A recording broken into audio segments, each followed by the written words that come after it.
Hey guys, how you going? Hope you're all doing very well. Today I'm going to be doing another movie review. This movie is a French horror film slash art house film, something a little bit different. Spoken in the French language, but don't worry, if you don't like subtitles, you won't have to contend with too many because there's a very limited dialogue. So it was released in 2009, directed by Helene Catay and Bruno Forzani, and this movie is called Amer. Now, Amer doesn't really follow a story at all. It just follows three events which occur in the main character's life, Anna. Now, these three events are split into three segments. One event occurs when she's a child, the other event occurs when she's in her adolescent years, and then the last event occurs when she's a young adult. So all of these events basically don't run into each other. All that they have to connect it is the similar themes of sexuality, obsession, murder, and violence.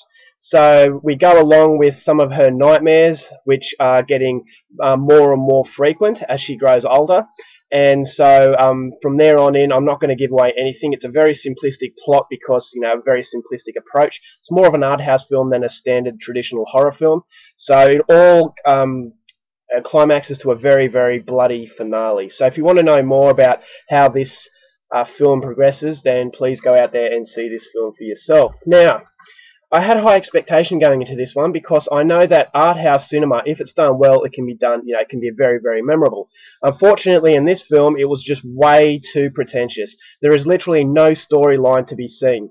It's basically just three random events. One as a child, and then it cuts out many years to when she's an adolescent, and then it cuts out many years to when she's an adult. And all of this is blended in with the psychedelic atmosphere. Now, that's something that I really liked about the film, is the way it's shot. And this is why it's been compared to giallo films. But be very careful with that comparison, because the only similarities between giallos and this film is that it has a similar look with very dominant bright colours, and it has a similar soundtrack. But apart from that, it's nothing like a giallo, so just be very careful. And also the violence is a little bit giallo-like as well. So yeah, I think that's a very big misleading comparison there. Yeah, I just felt that this was way too pretentious, but having said that, it doesn't come without its positives. The positives prevent it from being a complete disaster. As I said, it's very well shot, and the acting is very good too.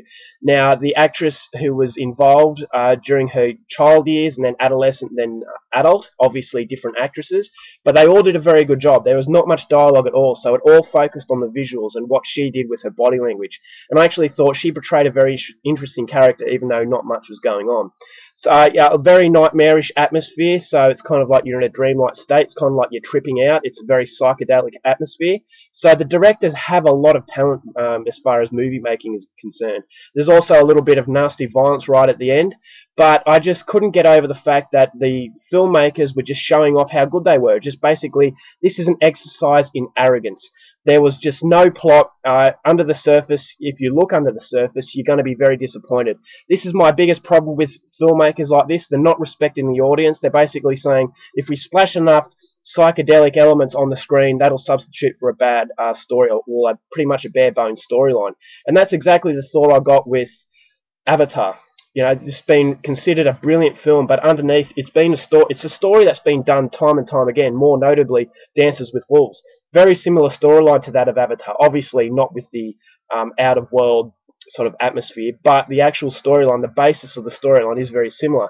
But James Cameron just splashed so much special effect on the screen that we're all blinded to the fact that the storyline was a bit thin. So this is exactly the thought I got with this film, although this is much more pretentious than Avatar.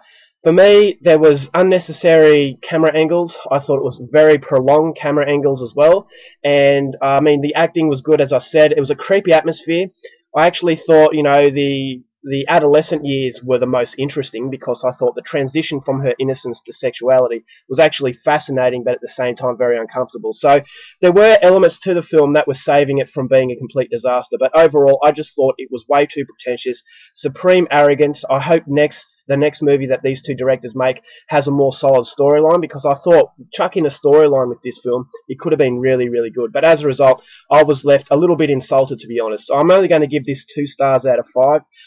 If you're an art house fanatic and you don't care about a storyline, then maybe you'll get more out of it than I did. But, especially being a French horror film, I expected a lot more, and unfortunately, in this case, it just didn't deliver because it just came across as directors knowing that they're good and just showing off. It was basically a demo tape in how to, do visuals. So yeah, not much else to do with it. Not much else that's good going for it, unfortunately. So that's my review of Amer. Hope you enjoyed it, and until next time, take care of yourselves, and I'll see you later.